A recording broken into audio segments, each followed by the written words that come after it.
Hi, everyone, and welcome to our webinar Reports 101. I'm Anna from Customer Success, and today with me I have our amazing product manager, Bruno. Hi, everyone. Hi, it's great to have you here. Thanks. So you might have watched our previous webinar that was dedicated to assessments and how to create one and how to use one in your business. So as a logical step, today we are discussing the output, the feedback that you can that your respondents can get after the assessments, and so reports. While we are also waiting for other people to join, if you'd like to tell us what industry you're in or what you're looking for to have in your reports, what is your main goal, just drop a comment, and that would be really cool to know. So, reports. As we said, everything starts with the assessment, and then the reports is what is actually going out of it.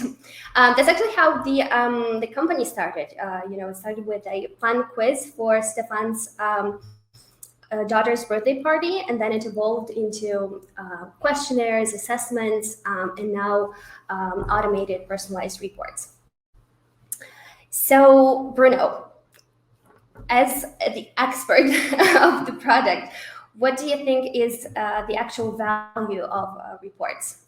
Well, what we set out to do from within the company from the get-go is help people automate stuff, and the story is exactly the same for reports as for questionnaires. Is that you don't want to be spending all of your time doing manual work and doing it over and over and over again, and that's why in today's age, automation is just key into making a business run efficiently. So especially for reports, we found that's a tough fit to find in the market, to find a solution to basically streamline that entire process. There's a lot of people, a lot of companies that still basically do all of their customization manually each and every single time. And that's just copy paste and changing stuff. You lose a lot of time, and time is money, obviously. Sure. So the value that we try to create with this specific part of the tool is to let you build actually a template that is filled with variables where you can put rules and logic into basically the entire template to determine what information is shown and basically make a completely customized report with just a click of a button. So after the setup, it's basically a one-click step to getting a completely customized report for your respondents. Oh, that sounds so easy. It does. Yeah, of course. That you basically take all of your expertise, all of your knowledge, and put it into a tool that then delivers it by itself when you've created it first. And the reports. What's the story behind the report itself, the report builder? Well, we've actually the tool definitely grew and grew and grew. Definitely. So we tried to do an iteration of what we found on the internet, what we found when we discussed reports with our existing customers and new prospects, and basically did all of the research into finding a way to create a tool that is, first of all, easy enough to use, but still offers a lot of customization options. And the balance between that is basically most of the story. I won't bore you with all of the details. We'll see the tool in action soon enough, but it's basically based on a lot of research and trial and error, obviously, and it grew from an early stage to what we are very proud of today, and what definitely brings a lot of value to people. Yeah. And we're not bragging; we're just stating facts. That's true. Yeah, that's true. Yeah, that's true. But the the big question that a lot of our users and a lot of people in general have is, yeah, okay, before actually creating the report in the software, what do we have to do? So what is the preparation? What are the steps before you start actually putting content on every page? Yeah, I think it's fair to say that obviously we are very good at building tools, but we are also humble enough to admit that we are not the experts in any of our viewers or customers' fields. We built a tool and we built it flexible enough to basically cover all of these different industries, all of these different goals. It's like a Word document. It's a blank page when you start and you build it and make it your own. But definitely that means the content is coming from people. So the biggest preparation step, and that's something we can't automate for anyone, is you need to think about what you want to gather as for from point of view of the data. What do you need? And basically, what are you trying to give back to people? Whether you're selling it or it's free advice or whatnot.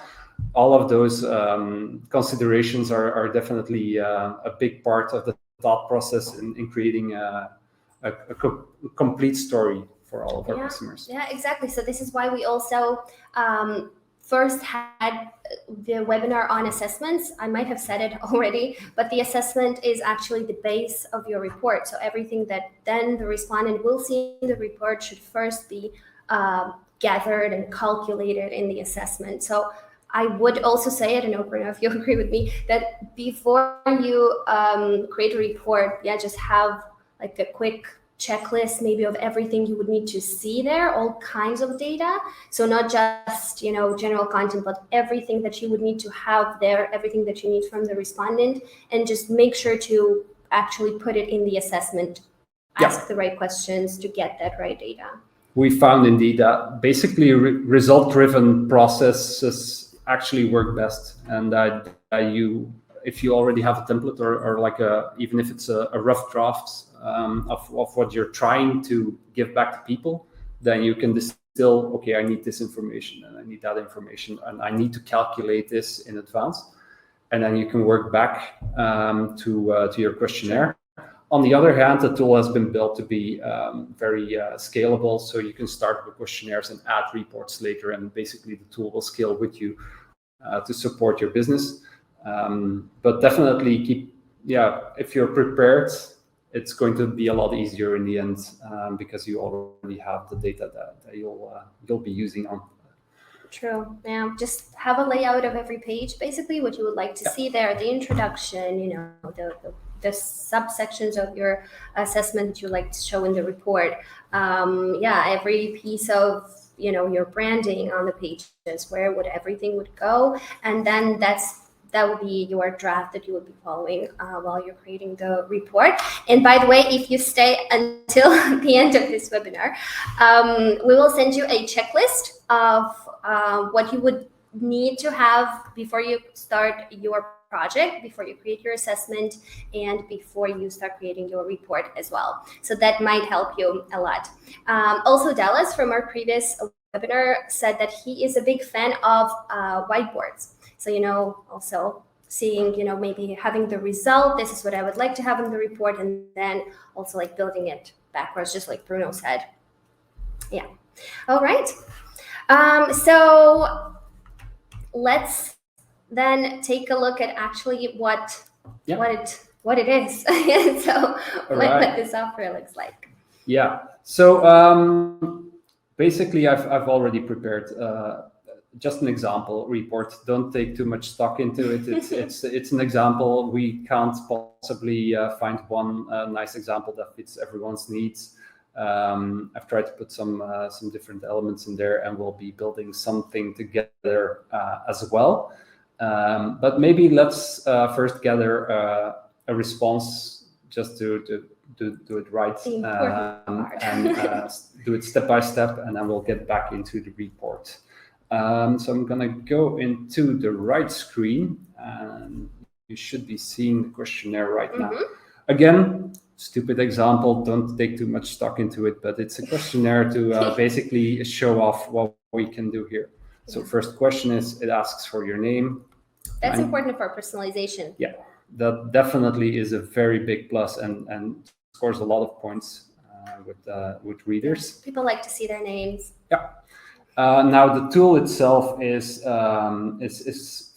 to some people quite familiar, and the most recognizable other tool on the market that most people know is WordPress Elementor.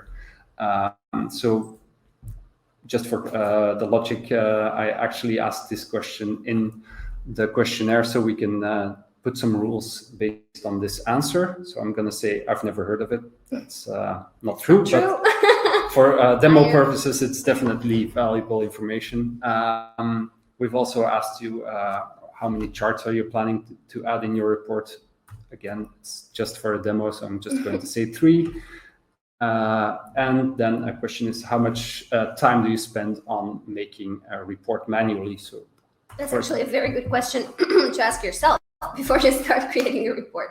Definitely. Now, it all depends on how long this report is. And obviously, don't start comparing yourself to anyone else. If your report is 20 pages long, it's going to take longer than if it's only 1 page. But still, it's something we can use later on. So I'm going to hit complete, and I am able to download the report of the response that I basically just generated. It's calculating and generating the report, and now with the download button, it allows me to download it. So, straight here. So then it opens. Now, obviously, you saw that I already had this one open. I actually have to, based on the logic that we actually put in the report. I'm going to go to the other one first. So we had a home page.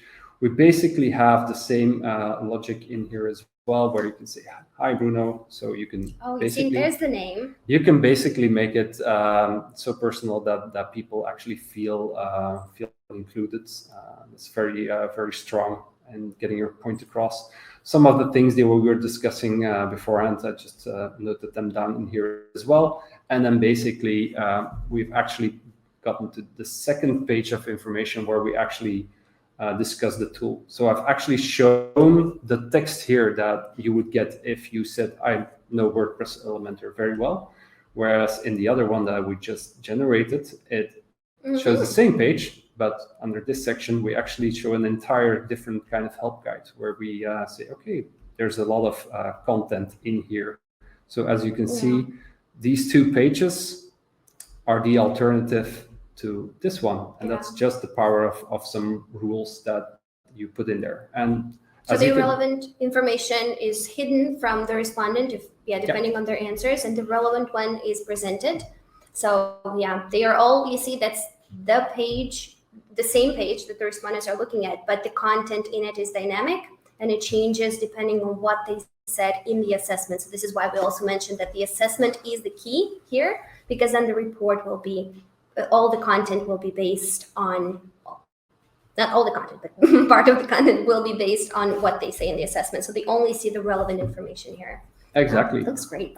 So I'm just going into the editor now. So this is actually how you would be creating this specific screen.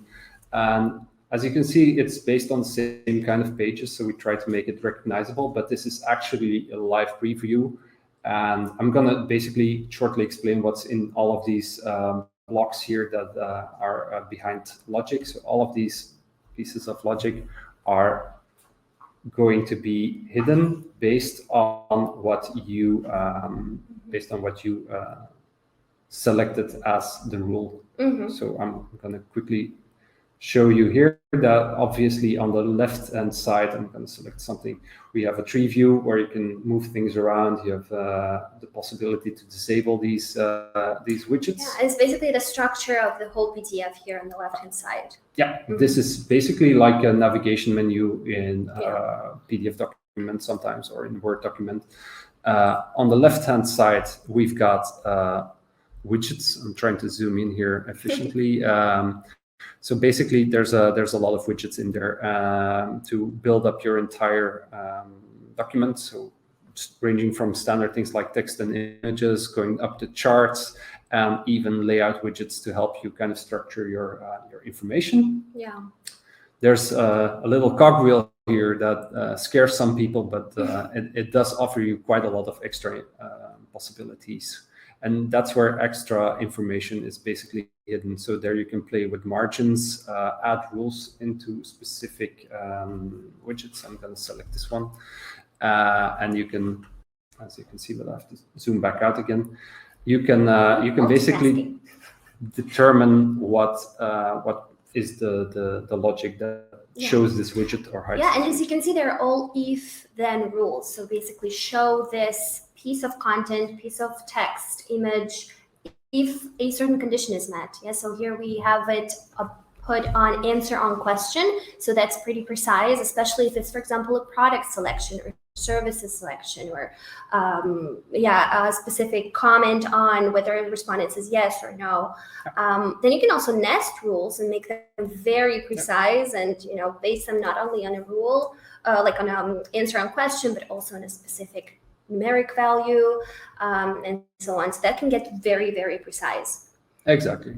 So this is a very powerful tool to basically make it all your own. But there's also stuff like background images, background colors, borders. Make it pretty. Yes, this is where the fun design stuff comes into play.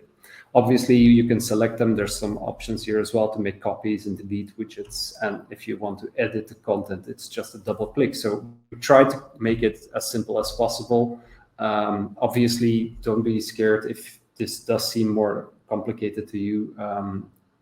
The first time it does take some getting used to. Yeah, but there is a bit of a learning curve. There's definitely a learning curve. But if you know other tools that are similar like this, you might be feeling right at home. Yeah. I'm going down a little bit further because obviously this is the basic stuff of how the tool works. But there's obviously also more advanced stuff. And as you can see, I've added the page here with some background images as well. So we're starting to play around with using these different widgets, and we'll be creating them ourselves later on. But there's a lot of advanced object options, such as the logic. Things to keep in mind is that pages, like you saw before, they get split up automatically, but you can use the page widget to add extra pages immediately. I'm just going to show you because the text is basically what I'm explaining. So it might be a little bit small, but I assure you it's more or less the same as what I'm saying. Yeah. So you can just drag in these pages, and that's the fun part. It's just you decide where. And you can see it here. It's maybe right on the edge there, but there's a green line where it actually drops the page. So if I drop it there, it just adds another page, and that's the fun part about dragging and dropping. Yeah. I need to really.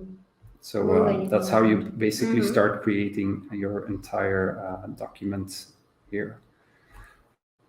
Obviously, there's charts, and I'm going to go to the next one there, and that's basically feed. It takes the feed out of the response immediately, so you can add hard-coded data as well. So you can just say, okay, 5 is my reference here. So for the amount of graphs, or it's actually the other way around. So the average is 4, so that's a hard-coded value, whereas 5 is going to be filled in with the response. So there's a lot of possibilities there, and there's a lot of different kind of charts. Spider charts are definitely one of the more popular ones. Yeah, it's a fancy one. It looks it has its fans. We'll show you some other examples of reports shortly, but I'm not going too much detail here just for the sake of time. Obviously, layouts are definitely worthwhile in playing, and that's these specific widgets here where we actually allow you to create different columns, and it snaps widgets straight in. Because if you're not using the layout widgets, well, because there's also a possibility to not use them at all, that would just basically build the content from the top of the page going down to the bottom. It's a bit more, it's simpler, but if you'd like your page to look, a bit more dynamic, and again, as I said, fancy, sexy, as some of our customers say, layout widgets would definitely be the way to do that. Yeah, that's a great feature here. Yeah, and then going onwards to margins, where you can basically play around with it, and you can basically move things around like pixel by pixel, so to speak, allowing you to really get that fine placement right. And you can also put image backgrounds within widgets. So for example, like text widget, you can still put an image in the background. You can use some placement options there, and you can play around with margins to make some space at the side so the image is shown completely. So, or even if it's like a see-through kind of situation, that's definitely all possible with this tool. And this way you can also create with margins and background colors. You can also create like highlighted text boxes. Exactly, like like here. Very aggressive orange one. Wow. But it's all up to you on how you do it. Yeah.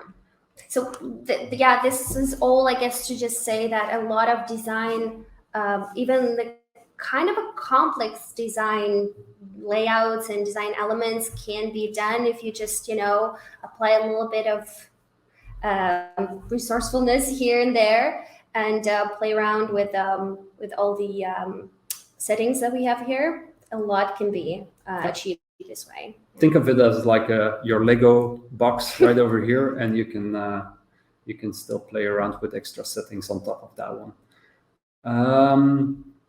So let's maybe create like a new page, add some stuff here. I'm just gonna throw it right in the middle here. Just some drag and dropping going on.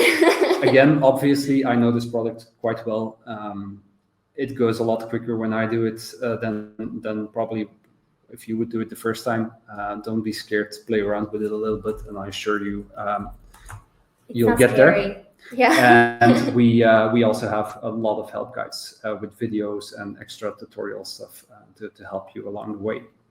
So there's a few options in this specific document. I set the standard margins to 0, so I added some extra margins here just so that the new widgets that we actually throw in are placed neatly where we want them. We have to type in the right box here. So there's obviously like a lot of text options here as well, about sizes and colors and stuff like that. Yeah, and the fonts can be also changed afterwards. So I'm not going into too much detail here. Images are also quite easy. You just select an image. I'm just going to quickly go to downloads, assets. Yeah, also this is why we mentioned earlier that it's good that you have the structure of every page and also images prepared for every page, all of your branding colors and so on. So, right now you can just see what you can do, but when you were thinking, about your own design, about your own desired layout of the page, then it's clearer, when you're just like, right now we're just putting things inside, but when you have an idea of the page, it also makes it easier. Yeah. So this is obviously just a silly example, but I've put an image here and assume that you want some text around that image, like this could be some kind of an important logo within your company. Actually, you're kind of stuck in this size, Yeah, no, it's really big. You get the logo. But maybe you want some text around there, so you could take the 3-column layout, drag the widget into the middle, and you could add, for example, some text here and basically say, ask is one of our, I'm going to do the ask as advice. Yeah, also a great way of, if you have a motto or just divide it this way. This is advice. So you can start dragging those around and playing with layouts. I'm not going to go into too much detail, but then you can start building these dynamic things. Or you could basically also put rules on them later on, but I'm going to quickly make this one a little bit prettier so that at least the point comes across that it is something useful. And then you can start playing with margins as well. For example, I'm so this is trying to put them closer to where they need. If you're really a perfectionist, you can like really get the right position with the margins. Yeah. So this that looks great. I'm just playing around with it. This image has a little bit of white space at the bottom, so that's why I'm stuck here. But there's ways around that as well, where you can put them as a background image as well, and then just throw away the other one. I'm going a little bit too much in detail, maybe, but look at that. No, it's and this is just a random setup, so we didn't really have any idea beforehand. Just to show you how you can, also play around with it before you actually have an idea what you'd like to have on the page. No. It depends a little bit, obviously. So you can play around. Sometimes you need to put some enters in there, and then it starts. Oh, cool. You can obviously do it the other way. That's a good trick, actually. Yeah, and with the text widgets, you can just add spaces and just...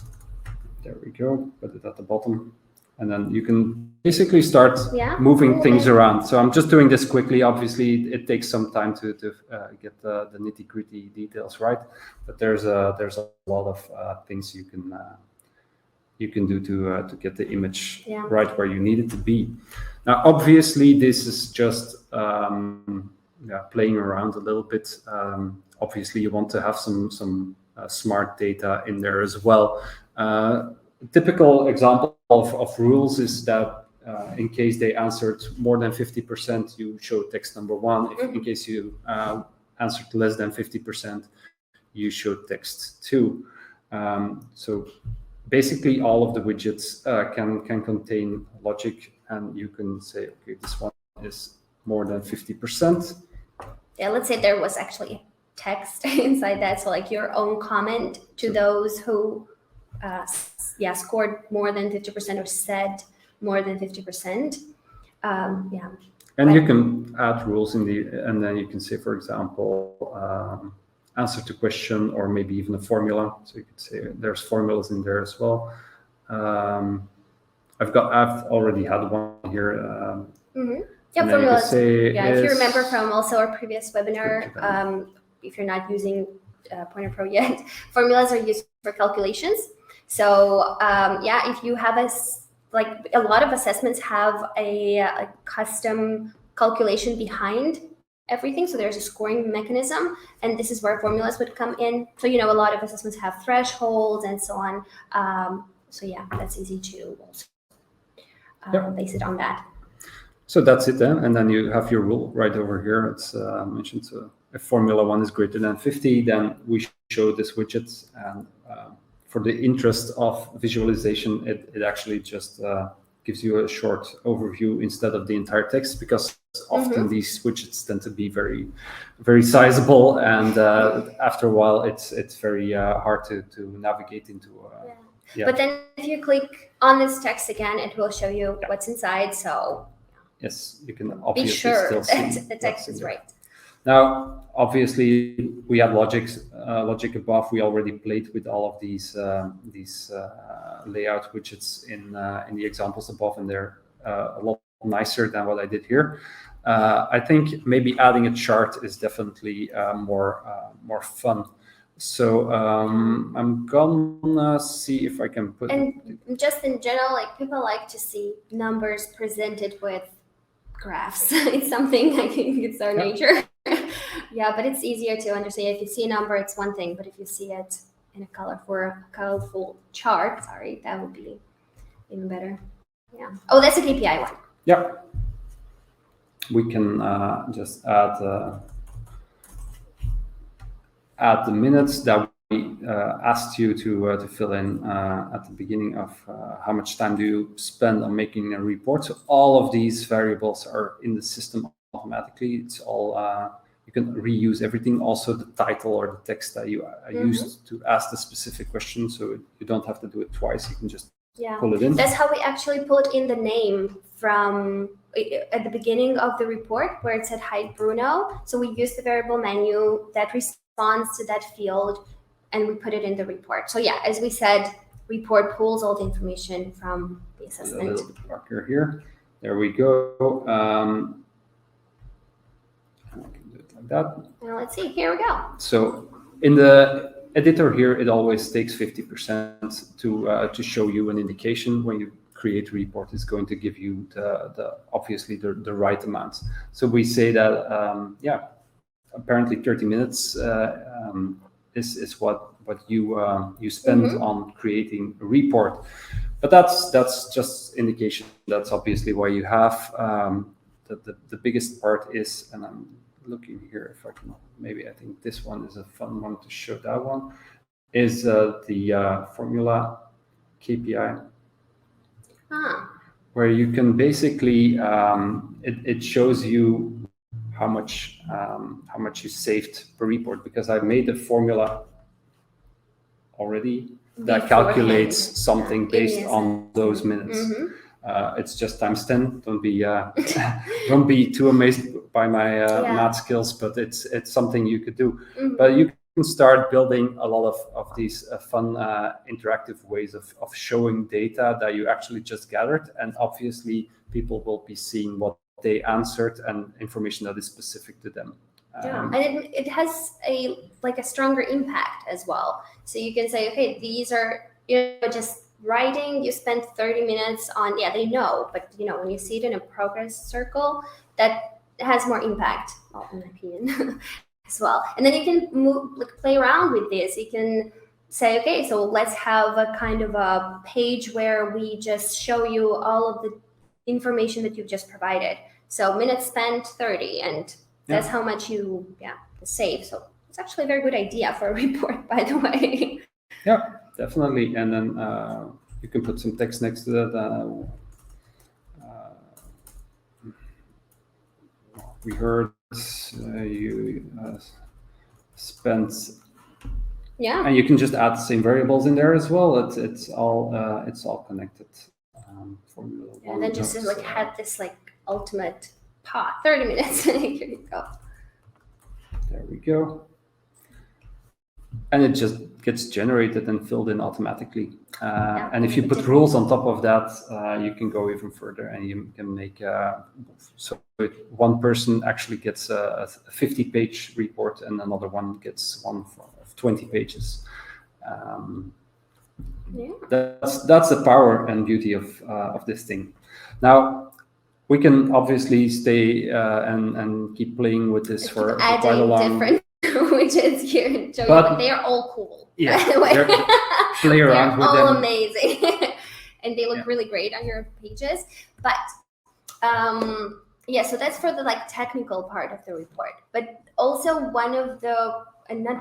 lot of questions that you get while you're creating the report, or maybe you already have your report that you used to create manually every time, and then you just take a look at it and think, I need to revamp this. I need to change this, to make it look a bit more modern and easy on the eyes.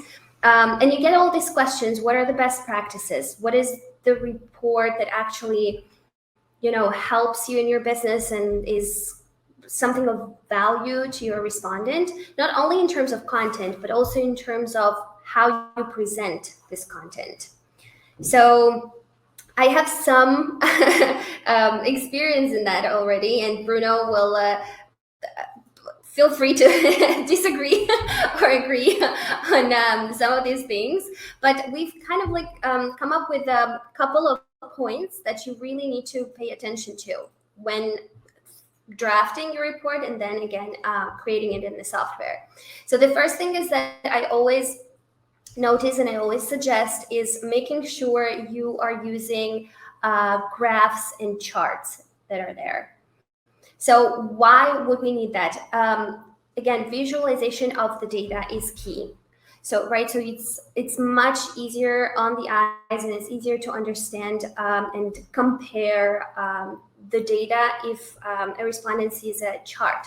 It can be just a simple one like this column chart. It can be just 2 columns. It can be several columns that give a kind of an overview of all of the categories of the assessment that they've taken before. So it gives them a clear picture. And a lot of people really respond better to graphs and images than to text. So yeah, just make sure that you visualize the data in a clear way, and that those charts actually make sense. So yeah, not to like overkill, right? And make sure that obviously the text is clear what's on there, that people know what data they're looking at, but also it kind of proves your professionality in saying that, look, this is statistical data. It gives you more credibility than just saying, oh, you answered 5, I'm just going to put 5 here somewhere in the text. It does help with making things look more professional in that regard.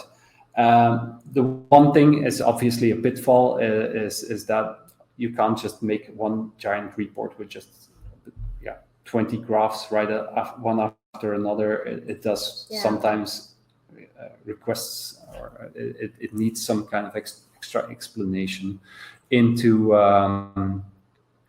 why are they there? What's the point? What am I learning from this? Exactly. And that's where your expertise comes into play.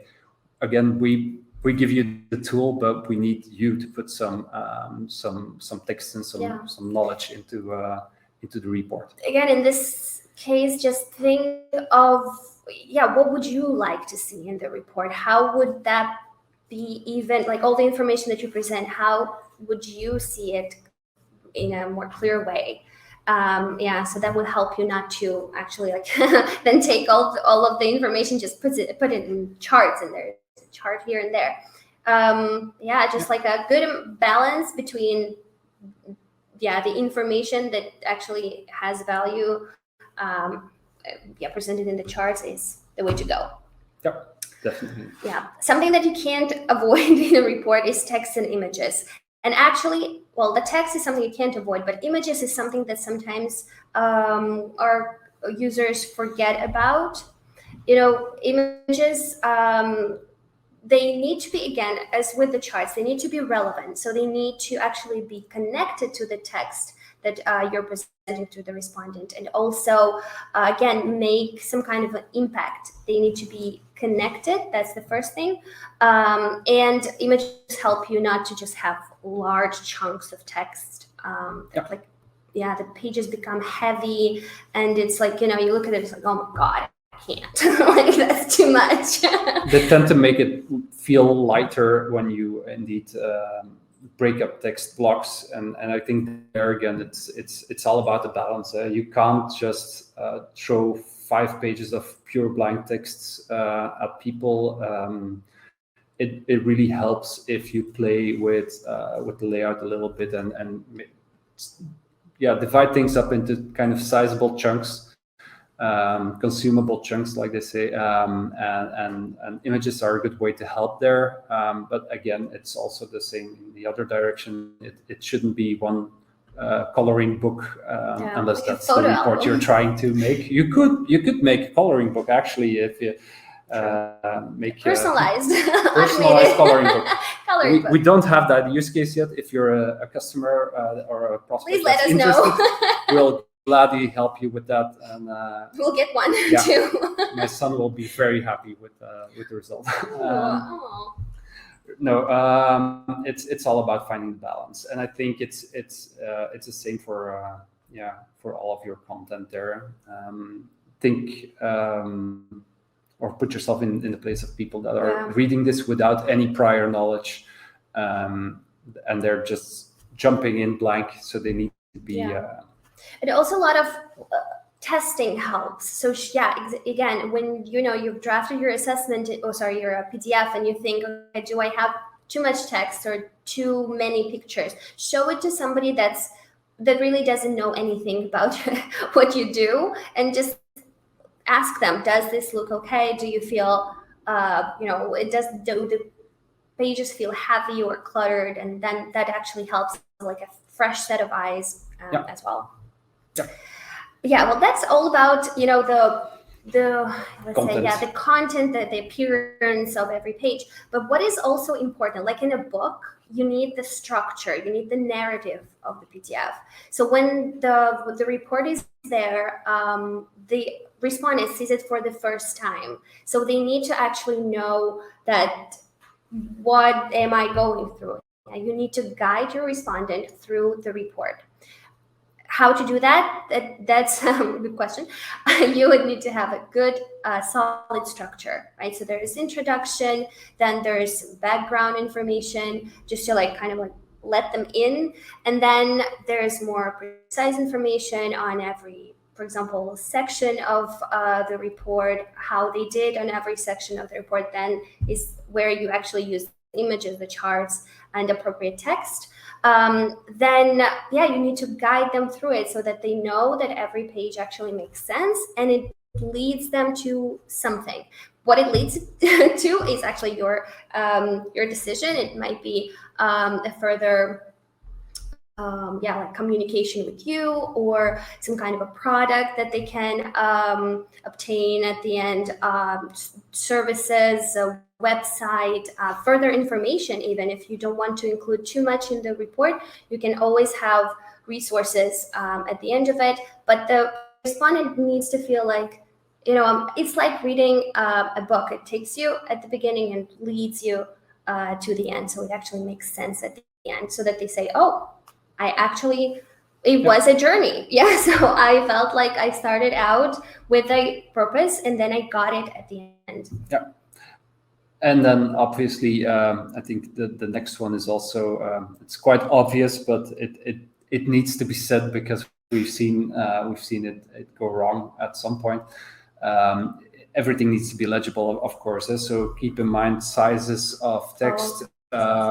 Especially when you're playing around with these charts, they size automatically. So make sure that everything's nice and clear. But also be careful with all of these colors, overlays of text and images. It would be a shame if all of that knowledge, all of the hard work, just gets devoured by the background, and you just really don't see anything anymore but a fuzzy picture with some from just looking at the colors. Try to avoid that. I think we've seen designs a number of opportunities that we're not necessarily convinced that it's going to work, and that people are actually scared by the report, but it happens. And then obviously, that's actually one that gets submitted quite a lot, but it's a very powerful one.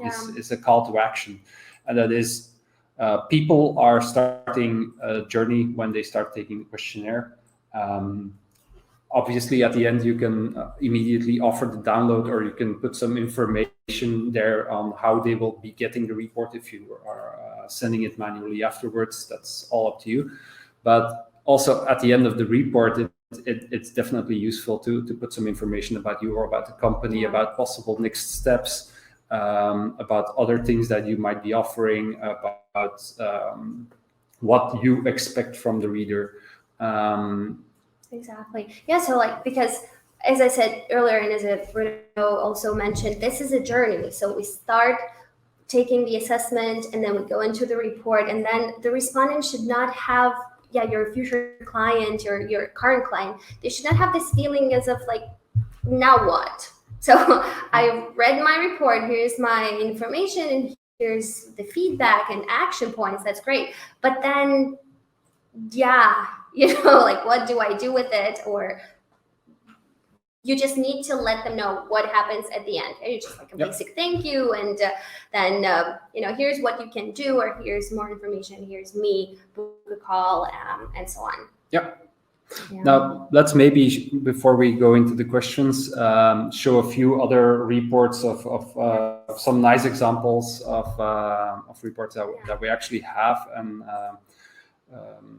one thing to keep in mind, obviously, is that everyone has their own style, so don't be offended if you don't like it, or everyone has their own opinion. But there's a few of them, and some of them are on the website as well, where you can basically see that the balance between images, graphs, lines, structure of the document, it does give a solid feeling on on how data is represented. It's in sizable chunks. There's not too much text. Yeah, still enough. It's a nice balance, and it actually serves its purpose. It keeps people engaged, and there's links in there to external resources, so you don't have to put everything inside your document.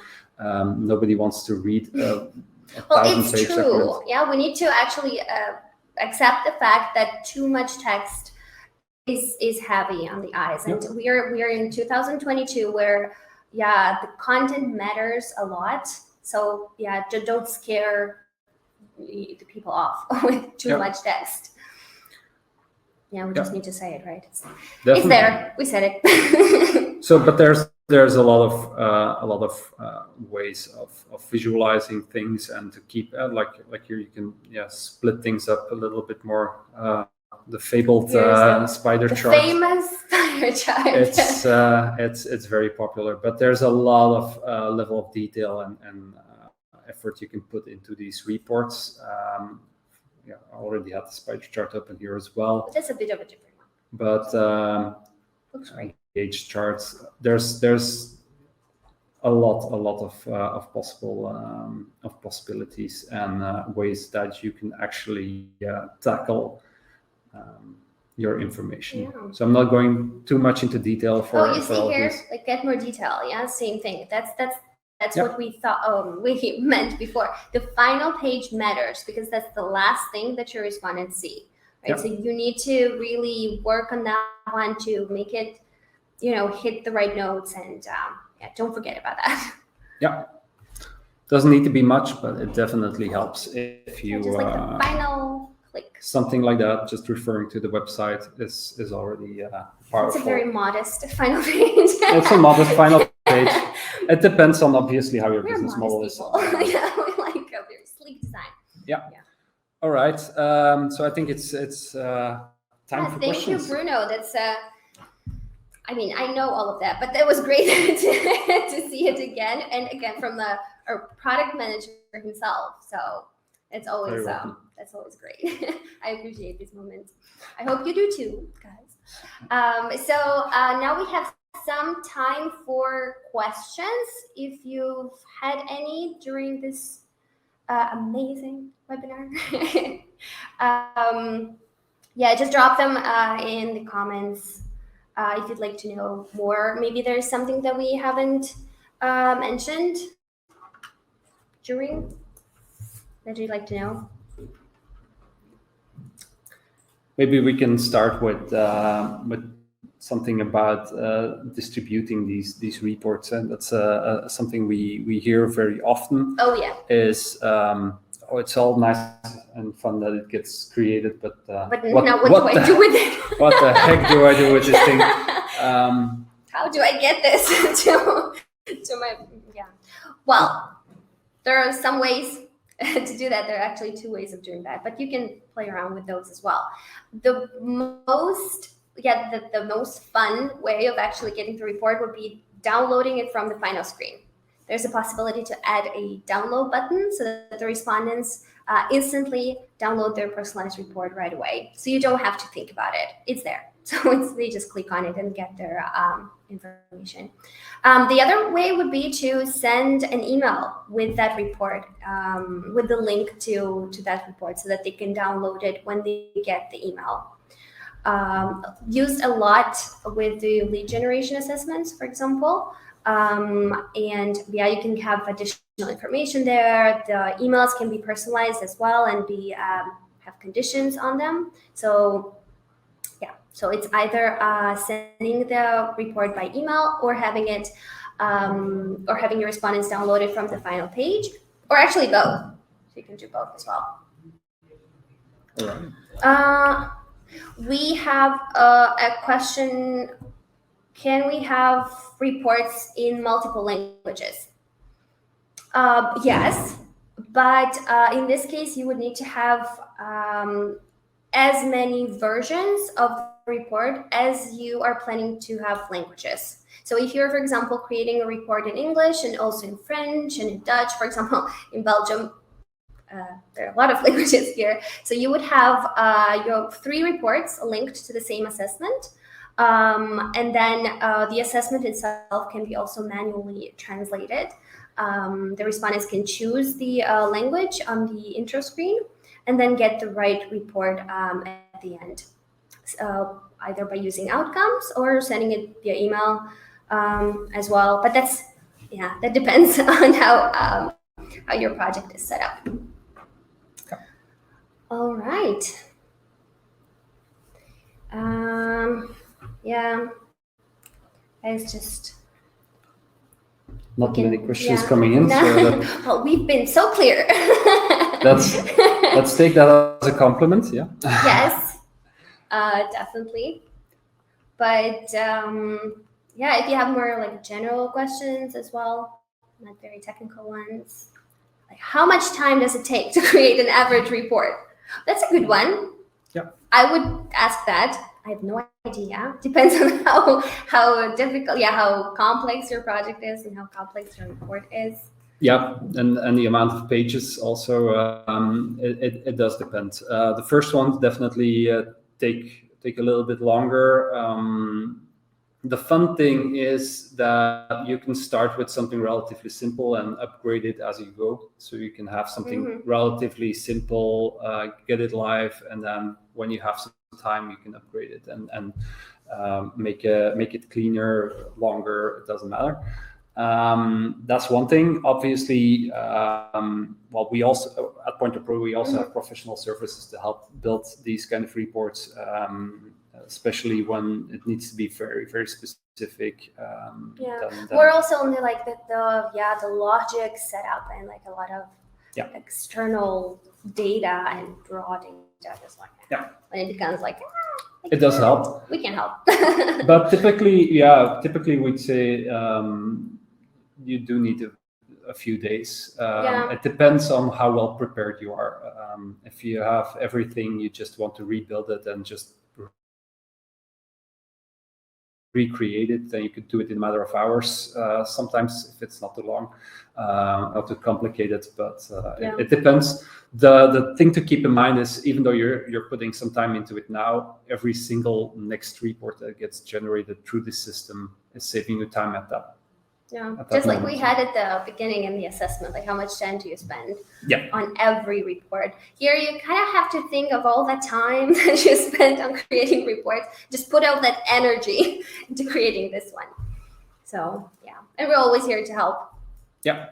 By the way, so if you have, maybe you're just, you just don't feel like having asking a question right now, you can always just reach out to us via our website, or you can even email me directly if you'd like to know more, or Bruno as well.